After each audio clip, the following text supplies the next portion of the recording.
বন্ধুরা, আমি বলছিলাম যে পবিত্র কোরআন শরীফের ১০০টা আয়াত নিয়ে আলোচনা করব। তো আমি যদি ১০০টা আয়াত যদি আমি বলে যাই, তাহলে এটা বোঝাটা বেশ কঠিন হবে। তো একটু ভেঙে ভেঙে একটু আলোচনার মাধ্যমে করলে জিনিসটা একটু সহজ হয়। তো আমি এই মুহূর্তে যেটা আলোচনা করবো সেটা হচ্ছে আপনার ৫২ থেকে ৬০ আয়াত মতো আলোচনা করব। এখানে বলা হয়েছে নারী পুরুষকে কর্ম অনুযায়ী সমান পুরস্কার দিতে হবে। এটা আছে ১৬ নম্বর সূরা নাহলের ৭ নম্বর আয়াতে। কিন্তু বাস্তবে দেখি আমরা ভিন্ন। আমরা জানি যে নারীদেরকে কম মূল্য দিয়ে, নারীদেরকে কম পারিশ্রমিক দিয়ে কাজ করানো হয়। গ্রামে বলেন আর দেশে বলেন খুব সস্তায় কেনা হয়। শহরের বিভিন্ন রাস্তাঘাটে কালভার্টে যদি কাজ করে, দেখবেন যে নারীরা ওরাই কিন্তু খোয়া, ইট, বালু, সিমেন্ট বহন করতেছে। পুরুষের সংখ্যা খুব কম। কারণ কি, নারীদেরকে খুব সস্তায় কেনা যায়, এতিমদেরকে খুব সস্তায় কেনা যায়। কিন্তু কোরআন এ বিষয়ে নিষেধ করছে। কিন্তু নারীরা তো অসহায়, বিধবা, বা তারা তো গাড়ি চালাতে পারে না, তারা কুলিগিরি করতে পারে না, তাই না? তাদেরকে দিয়ে এই সস্তা কাজগুলো সহজে করানো হয়। আমরা কোরআনের বিরুদ্ধে কাজ করতেছি। এবার আসেন, বিবাহ কাদের সাথে হবে এটা বিস্তারিত আলোচনা করা আছে ৪ নম্বর সূরা নিসার ২৩ নম্বর আয়াতে। নারীদের সুরক্ষা দেবে পুরুষ, এটা আছে ৪ নম্বর সূরা নিসার ৩৪ নম্বর আয়াতে। নারীদেরকে পুরুষরা কেন সুরক্ষা দেবে? কি দরকার আছে? দরকার আছে, দরকার আছে। কারণ নারীরা একটু কোমল, একটু লাজুক, একটু দুর্বল। সৃষ্টিকর্তা এভাবে সৃষ্টি করছে। কিন্তু এই সুরক্ষা তো দূরের কথা, উল্টো পথে এই নারীদের উপর অবিচার করা হয়, এ ব্যাপারে কোনো সন্দেহ নাই।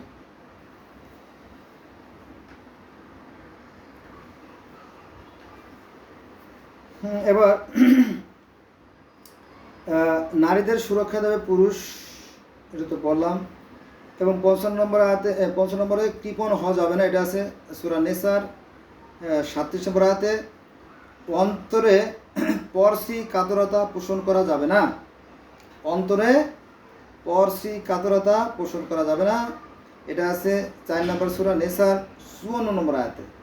কিন্তু আমাদের মধ্যে পরশি কাতরতা, আমরা সবাই চলে যেতে চাই ইউরোপে, চলে যেতে চাই আমেরিকা, চলে যেতে চাই ইটালি, চলে যেতে চাই অস্ট্রেলিয়া, চলে যেতে চাই জার্মান, ফ্রান্স, জাপান।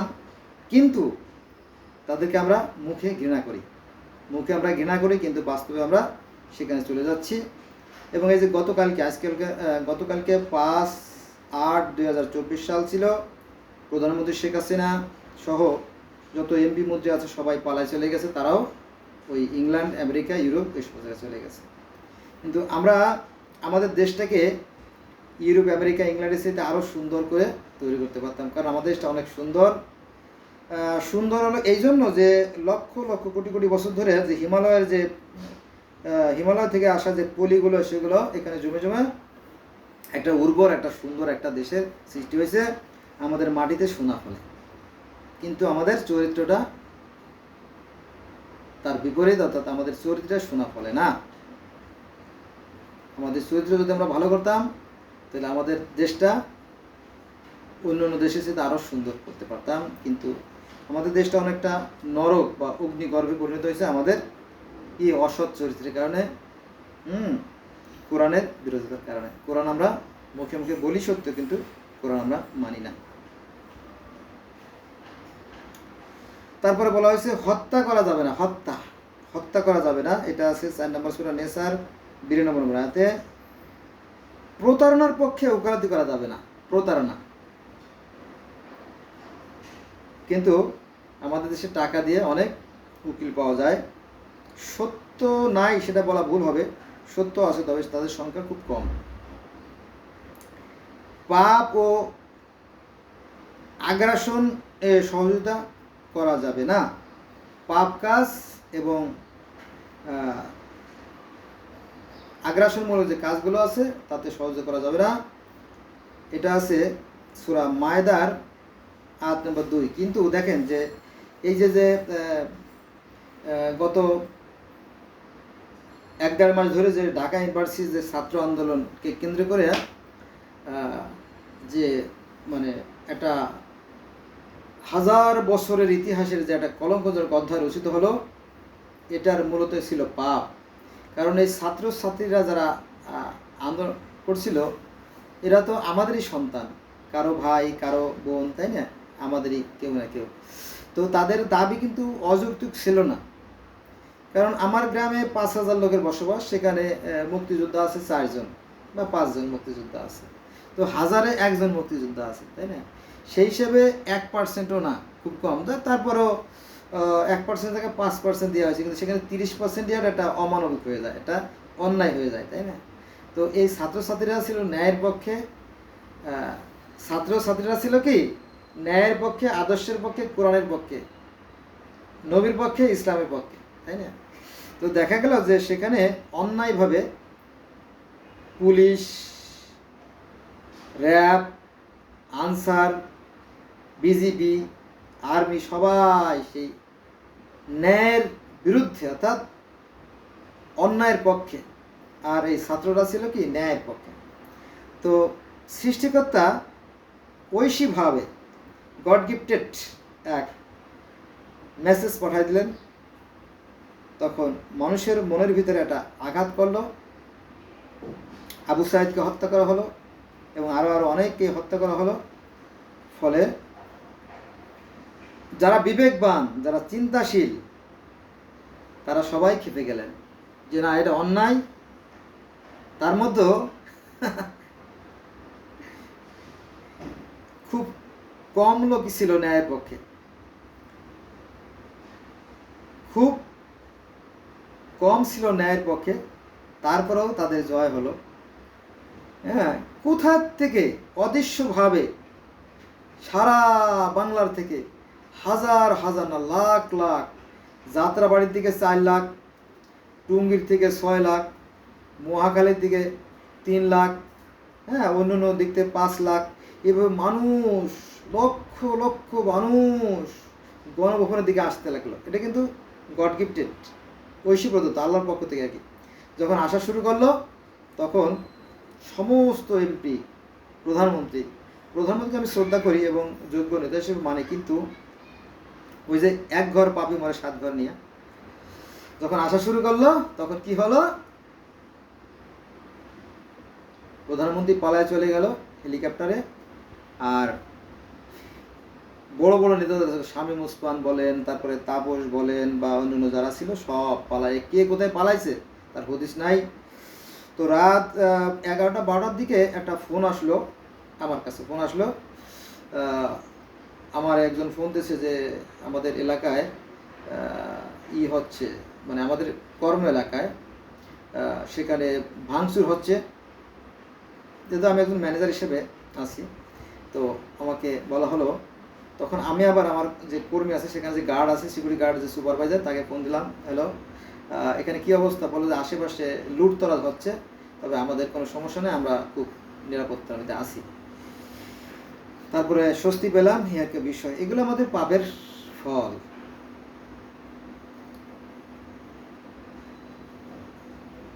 তো হত্যা করা যাবে না, তবে হত্যা তখনই করা যাবে যখন কেউ হত্যা করে, কাসাস, ন্যায় বিচার আর কি। হ্যাঁ, এটা কিন্তু আমাদের পাপের ফল। আমরা যে শিখি, আমরা যে স্কুলে যাই, কলেজে যাই, ইউনিভার্সিটিতে যাই, প্রাইভেটে যাই, কোচিংয়ে যাই, আমরা যতই শিখি, শিক্ষাটা আসলে কি? শিক্ষাটা আসলে হচ্ছে অতীতের সঞ্চিত অভিজ্ঞতা, আর কিছুই না। ঠিক আছে? তো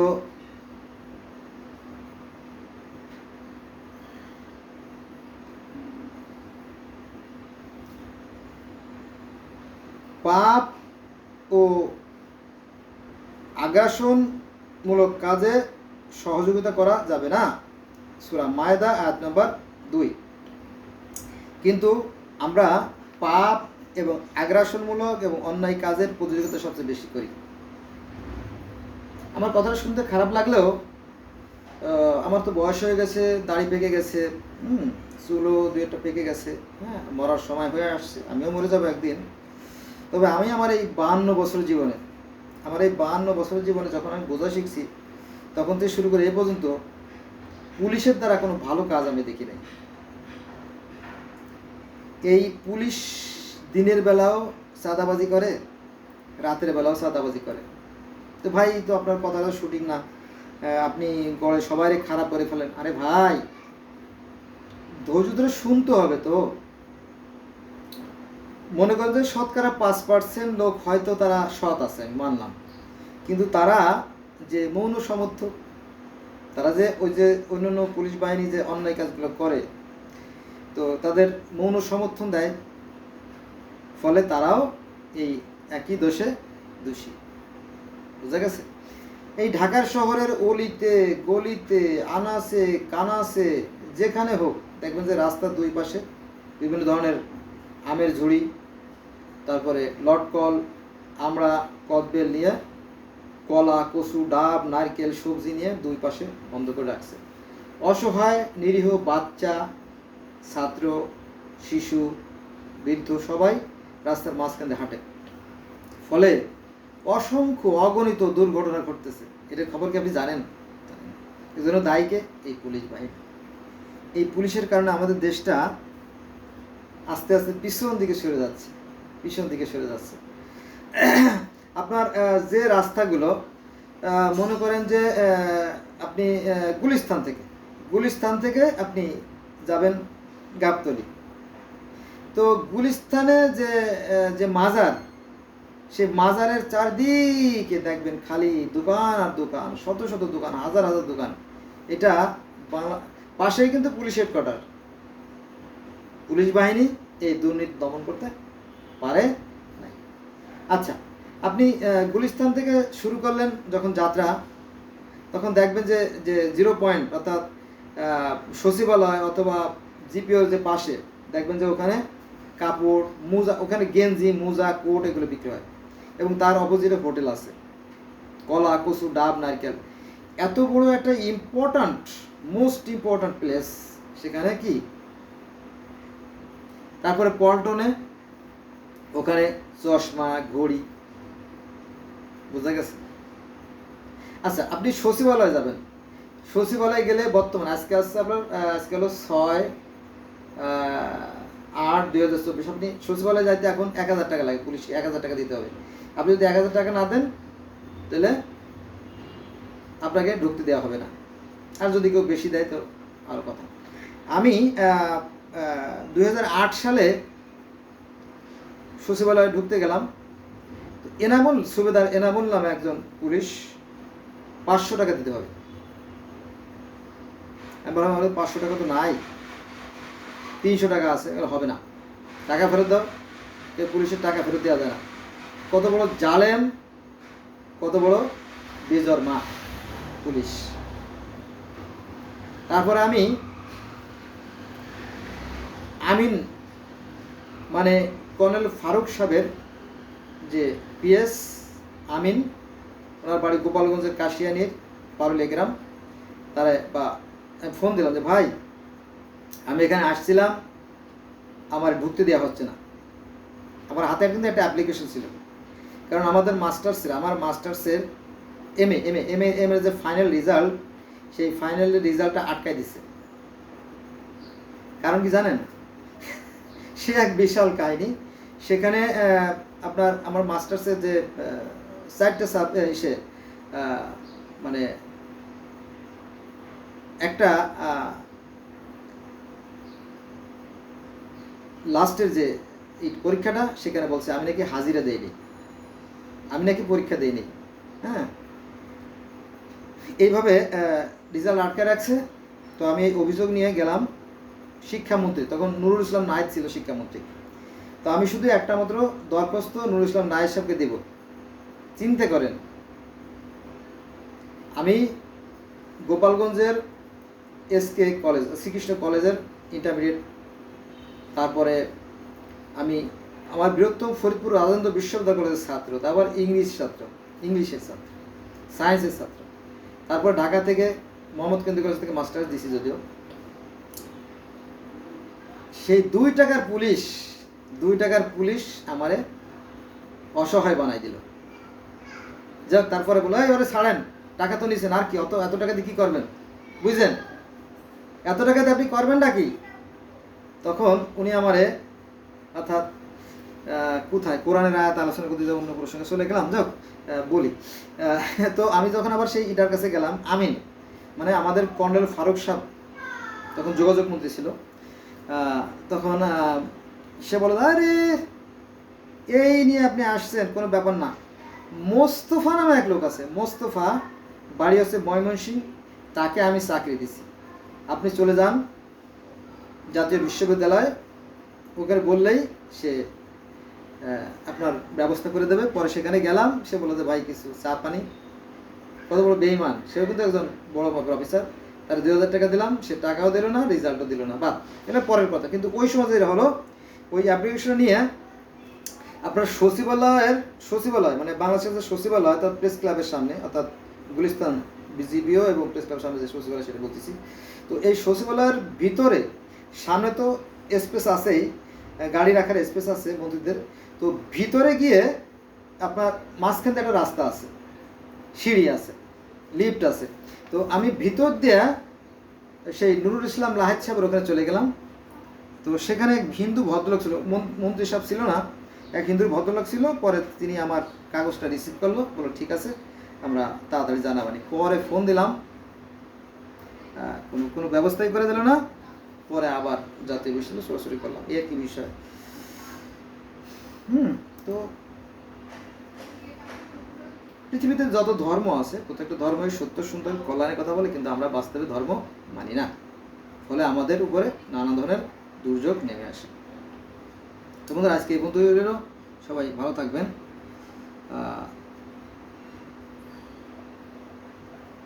আল্লাহ হাফিজ।